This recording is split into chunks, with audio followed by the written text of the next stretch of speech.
Maize farming is among the most famous crop grown in Kenya and also a staple food in Kenya right now. In today's video, my focus will be on maize farming. As you've watched in the previous videos, I've shown you the planting stage, the top dressing stage, and today I'm going to focus on the maturity stage. As you can see right behind me, most farmers in this region practice maize farming as a way of sustaining. Whether you are rich or poor in Kenya, you have to interact with ugali at one point, and the ugali is the product of maize crop. Let me introduce to you the farmer who is going to take us through the step of almost maturity crop. So welcome to my channel. Hi guys, my name is Bridget. I'm the young farmer who Nelly was talking about. So today we are in your farm. We want to know how you started this idea of farming and what motivated you. And tell us about yourself. Okay, first of all, I started farming at a very young age. I grew up in a family where farming was one of the economic practices that was done. So these things like farming, I learned it from childhood until now that I am a youth. So, and I saw it as a good adventure to take because, you know, if you have grown seeing something being done by your parents and it has taken you through school, meaning it is a profitable business. So I decided, why not? Let me try it, but try it in the agricultural way and the best way to get the best and expected result. So did you like pursue agriculture in your studies, or no? Why do you have the interest in agriculture? No, I did not pursue agriculture as a course in my studies, but what I did in school touched a little bit of agriculture, and the fact that I've grown in agriculture based family, practicing agriculture from now on, I will just say like it's something that is in me, inborn. Okay, it's something in yes. So because I know that in order to plant maize or to do anything agriculture, you need land. Is this land yours? Did you inherit it? Is it for rent, or how did you acquire the land? Because there are some people who might want to venture in this practice and maybe they don't have money to buy land, or they don't have the land itself. The capital? Yeah. Now, where we are shooting this video from, this is a land that I've leased. I have some land that have been given at home, but this one is leased. Yeah, you can get an acre for 2 seasons for 10,000. Okay. Where we are, I don't know where your viewers are from. Maybe they can tell us in the comment section how do they lease their shamba. Okay. Yeah, something like that. I would also like to know, maybe I can practice maize farming in another region. Yeah. Not necessarily in Meru. Because maize is grown almost everywhere in Kenya. Okay. Yes, it is one of the best practices you can do stress free. So now, like this season, how much? What is the land? Like how much have you planted the maize?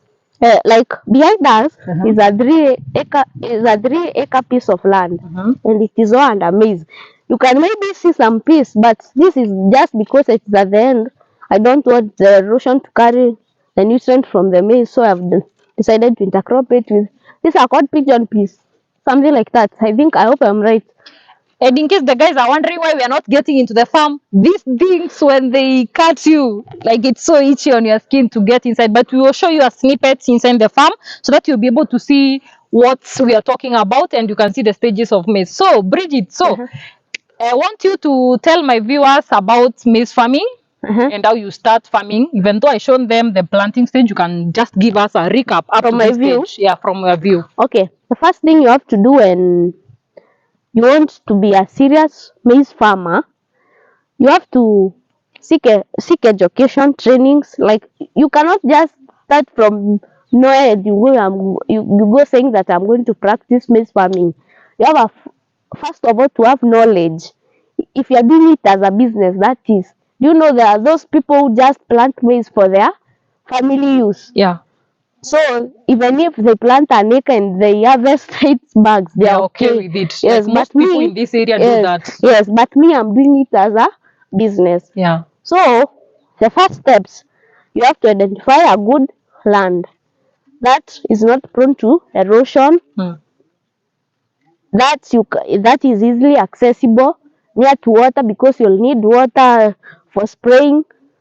But the good thing is, where this land is, there is plenty of water, and like in this season, the rains are usually enough. So first of all, identify a good land, have knowledge on what you want to do, find a suitable seed. There are a number of seed varieties around Kenya as we speak. So you have to identify that, the one that suits your area. And do you use certified seeds for maximum? Yes, for maximum yields. Yeah. It has to be certified. You know, we cannot be farming like our grandpas and grandmothers. Yeah, we are now digital. Yes, we are now digital, and we have a knowledge on what we are doing. So you identify a good certified seeds that is suitable for your area. What I mean by suitable, there are some maize that take 6 months, there are some that take 3 to 4 months, there are some even that take a year, depending on where you are planting. The region matters. So like in this area, we have our maize takes 3 to 4 months to mature. So you have to identify a good certified seed. So in case the viewers should know, like, when did you plant it? When did you plant it, and what is the stage right now? First of all, the sun is sunning. Don't worry, guys. It's too much hot here in Meru. But that sun is right now is important for the maize. Yeah. Because of the chlorophyll. The scientists in the viewers can tell us what that does to maize planting. Yeah. So what there is, first of all, in October, I was doing tillage. By tillage, what I mean is preparing the land, spraying the weeds. Like some even use pits, but as for me, I did maximum tillage because this season I expected to do maximum tillage, so that next season maybe I can use pits to minimize on the cost I will use for next season. So as you plan this season, you have also to put in mind the next season. So in October, I was doing the tillage. Late October, we planted. Date 15, to be specific. 15th of October is when you are planting this maize. Because it's a nice variety. Another thing, maybe I might forget to mention, when you are planting maize, you have to make sure you use fertilizer. Oh, yes. Yes, you have to identify the best. Maybe some farmers plant first, then they come and add fertilizer. You know that's fertilizer for planting, and there is a top dressing one. So I identified a good fertilizer. During planting, I used it. For that fertilizer will protect my seeds from being eaten by pests.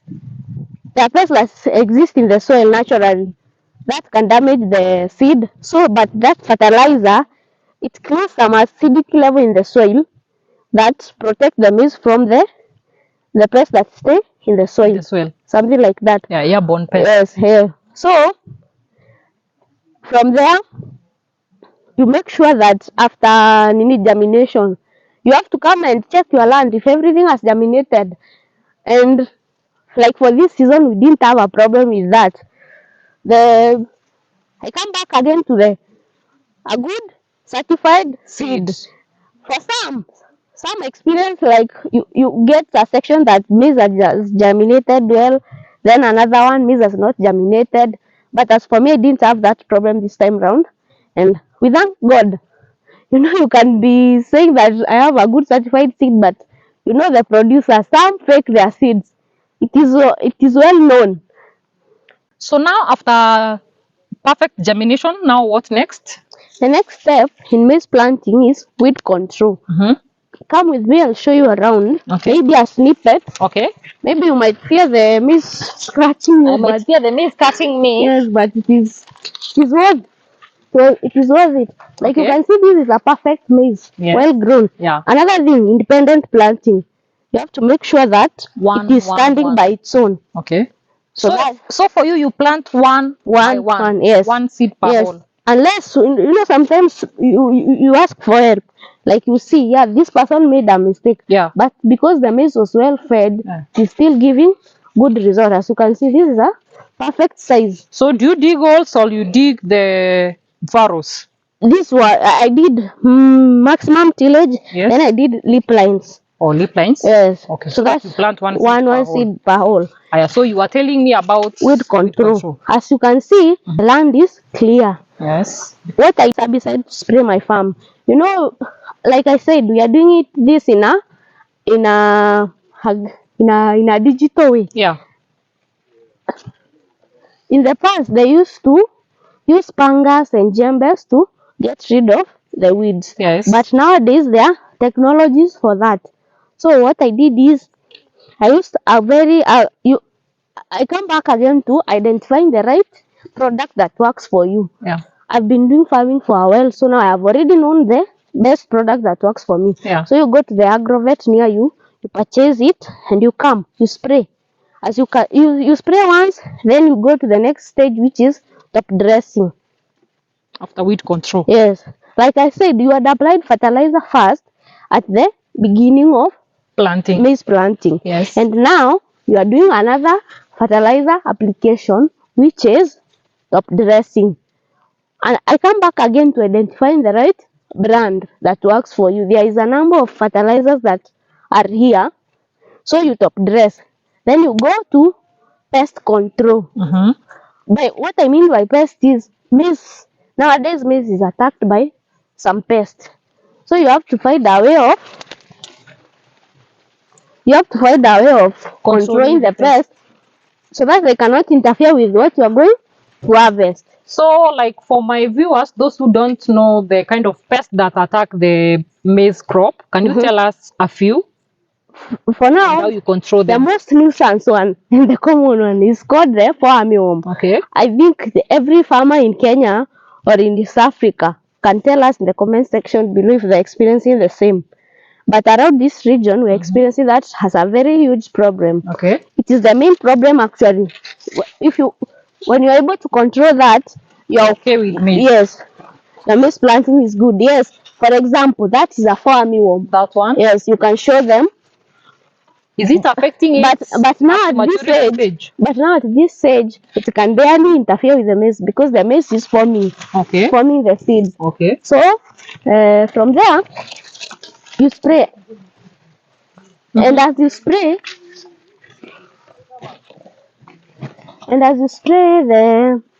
the maize, you have also to apply foliar. For example, for you to get a huge maize like this, you apply fertilizer at the planting stage, at the top dressing stage. As you are controlling pests, you added foliar. Foliar helps in the vegetative part of the maize. With a maize with a good vegetative cover, it is likely to produce a healthy maize than the one that's with no vegetative cover. Okay. Yes, so you have to apply foliar. In pest control, you can spray like 3 times. For instance, me, I sprayed 3 times to have perfect results. So apart from the fall armyworm, which other pest is so? The one that is most prone is that fall armyworm. Which other pests do you control? Yes, we have the one that weevils. But weevils is almost to the harvest stage. Okay. The black ones, they attack maize even in the shamba. Okay. Nowadays, in the past, weevils used to attack maize at the storage stage, but nowadays they come even to the farm. Yes, they attack even in the farm. Yes, I know you have experienced that. Yeah. Or you can tell us, what do you do to make sure that weevils are not in your farm? Okay. What about the famous aphids? Do they affect the maize too? No, not really. Yes, they don't attack the maize. But another thing, some people practice intercropping, maize with another plant. Yes. Sometimes you will find people have intercropped maize with beans. Now, what people don't get is that beans will act like a weed to the maize. Okay. So it will affect the maize production. It will compete with the nutrients. Yes, it will be competing. Yes, it is fixing the protein and the nitrogen in the soil, but it's still competing for the nutrients. Yeah. So it is good to do monocropping. Yes, if I do maize here, for example, next season, which is the shorter season that we have in Kenya, I might plant beans here, Okay. or another crop like jugu karanga, or even black beans, something like that. So what is the advantage of planting like monocropping? Like if it is maize alone, you plant maize alone. For example, if it is maize alone, like for now, maybe most viewers can tell us this is a healthy plant. Yeah. So for one thing, this maize did not compete for nutrients with any other crop. Another thing, doing farm practices like spraying, weeding, and even harvesting will be easier. Another thing, this maize will not face too much disturbances. You know, things like beans, they grow faster than maize.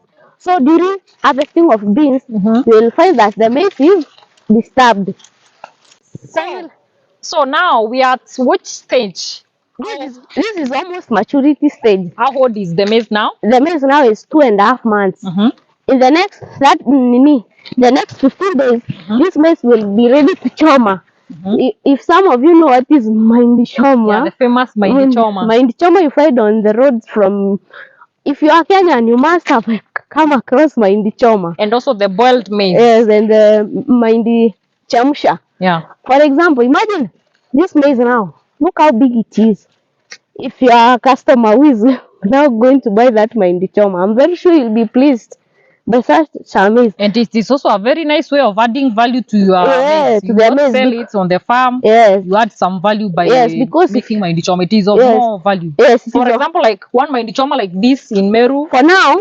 Goes for how much? For now, if I am at the farmer selling to the retailer who is going to choma mahindi for you. Yes. So this one maize I will sell it at 12 bob. Okay. So that now you can go and sell it at 30 bob. Yes. But if I was to wait until the maize dry, you'll find that for 1 kg I will have to need like three maize to have 1 kg. 1 kg which at the harvest stage is usually at 60 or 50 bob nowadays. Okay. So as many people know, like maize has multiple uses. Like what are some of the uses of the maize crop? For example, we'll start with the common one. It is a staple food in Kenya. Maybe you had mentioned that earlier. Maybe you had mentioned that earlier. It is a staple food in Kenya. Either you are poor or rich in Kenya. Yeah. You will have to interact with maize. Either in form of ugari, that mahindi choma we were talking about earlier, or mahindi chamsha that we were talking about earlier. And then it is also famous for making animal feeds. Can you tell us about how it is making animal feeds? First of all, if you could have come to visit me earlier this month, you could have found this maize maybe at this. Let me look if there is one that is at that stage. Yeah. They have already formed the seeds for now, but 15 days ago it was ready for silage. It has just formed the comb. It should be harvested at the milky stage. Yes, milky stage. When it has formed the comb without the seed in it. But for now, they have already formed the seeds. But you find some farm makers, they already have. They can even use this. Yeah. They don't care. They don't care. And it is also good for the feeds. Yes, it is also good for the. If you practice dairy farming and you feed your cows with silage, the probability of you getting more milk is higher than a person who will wait for the maize to dry. Mafefe. It's deep language I'm talking, but maybe we'll put the English word for you there in the subtitles. And now it is also used to make the maize jam when it is dry. Okay? Yes. When it is completely harvested, when it is dry. Yes. So there are so many people who might be wondering, how do you harvest it? Tell us how you harvest it when it is completely First ready. of all, there are mechanical ways of harvesting maize if you are practicing it in a huge number. By huge number, I mean like if you have like 20 acres of maize farming, there are machinery meant for harvesting. But now because this is a 3-acre piece of land, so I will use people to harvest. Yes, human labor. That's So what they I just mean. come and Yes, they remove the cover and they have basket. Another thing, you don't throw it to the ground because of aflatoxins. Nowadays, aflatoxins is something that is prone, especially in our soils. The soils have gone bad. Yeah. Another thing, if this maize I was planting it, for example, me, I have a specific buyer that I sell to who produces hunga. Hunga is that maize flour. So I forgot to say at the top dressing stage, because this maize is for a specific person, I applied something we call Afrasafe. Afrasafe looks like a fertilizer. It's a blue pellet which I mixed with CAN, that which I did to top dress. Okay. Yes. Now at the other stage, at least I am a bit sure that my soil is free from aflatoxins. Okay. But still, I will not throw the maize to the ground. It is not recommended. Okay. Some people might find that cumbersome because of how do I carry a bag with maize? You harvest this like you're harvesting tea, or you have a bag in front of you. You remove the cover, then you break it, then you throw it there to the basket. Yeah. Then you'll have a collection center like a big chandaria that has been spread. Yes. And that is all that we need for food safety in the country Yes. right now. Yes. We're complaining there is shortage of maize, and if it's people who are harvesting in the wrong way, Yes. then it is becoming Yes. full of toxins. Yes. Then it is being disposed. Yes. You find this confiscated by the public health people and they destroy it. Yeah. Actually, these things are very serious nowadays. Yeah. So you have to, if you're a farmer, don't just be greed for money. Yeah. At least do your Need other farming, people's help. knowing that you are farming not for your own family only, but for our whole community. Yeah. Yeah. So you have to practice safe farming practices. So now, after you harvest, where do you take the stock that remains? First of all, I'm done in harvesting. For a smart farmer, will not take all the stock away from the shamba, because this naturally, if it is rot, it is organic fertilizer. For me to have a fertile soil, I need some microorganisms. Microorganisms feed on what? This stock that is left. Yeah. So I am a business person. I do farming for business, but I am not that greed to an extent that I will take all the stock. This is also money. Even when it is dry, people buy it to go and do it animal feeds again. Yeah. We come back to animal feeds again. This can also be used as animal feeds. They have machinery that they cut it into small pieces, mix it with the silage that we had talked about earlier, and some flour. Then they give it to the cow. It is very nutritious to the cow. So everything in a maize plant, nothing goes to waste. Yes. Everything is useful to the farmer. Everything is money. Nowadays we say everything is money. So in an approximate, you said how many acres do you have for this season? These are so in an approximate, how much can you get from the harvest, and how much can you harvest from your farm? For example, what I've been experiencing for the past years that I've been practicing farming, acre could get even 25 to 30 bags. 30 bags of 90 kgs. So like here it is 3 acres. Here can get even 90 bags. If the maize will fix the seeds well, like we were showing you earlier, we have some very huge maize nini corn. The corn itself, it is big, like almost 1.5 feet. How much do you sell per kg, or you sell per bag?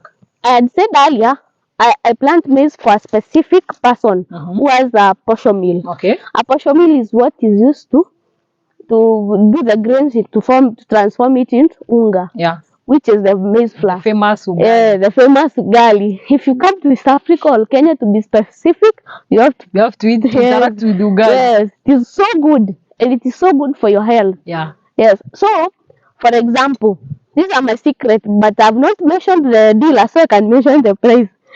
So for me, for a bag, I sell to them at 7,200. That is a 90 kg bag? Yes, 7,200. Wow, that's and sometimes if it is that good and I know that the market for maize is high, I even go up to 7,500. Wow, that's good. Yeah, so if you do the math, you can see it is a profitable business. But minus the cost, sorry? Minus the planting cost, the spraying cost, the taking care of maize cost, you are left with a good profit. So many people complain that maize is not giving them much money like they desire.